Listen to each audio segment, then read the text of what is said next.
You know what? God is not a God of separation, but he is a God of separation. Well, which one is it? Because you just contradicted yourself. All right. Just wait a minute. Hear me out on hear my echo. So he is intentional about separating the waters from the land. He is intentional about separating the heavens from the earth. He is intentional about separating the darkness from the light. But in its right place, in its right order, he's definitely a God of reconciliation.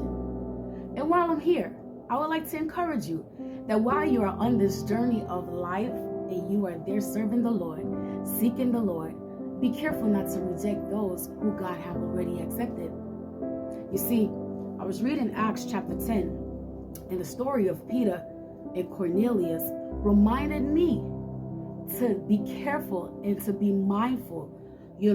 Peter, who was filled with the Holy Ghost, baptized, going around doing signs, miracles, and wonders, almost rejected the very thing that God said unto him.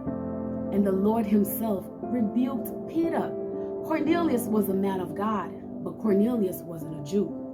And when Cornelius shared his vision to Peter, Peter was compelled, convicted, and truly he was definitely in discernment that God was with Cornelius.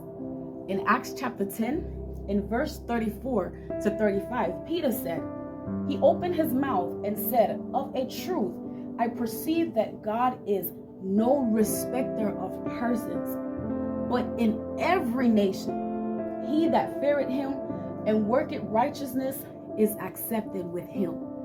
It's only God who weighs the heart of a man. It's only God who knows the relationship of that man. It's only God who sees our pure intentions, the intentions of our heart, whether they be pure or not. And God is not a respecter of persons.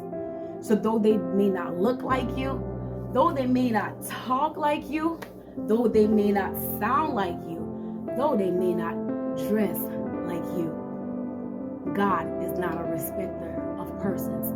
And let me also remind you, there are those who are not of this flock that are his, and them too, they must go.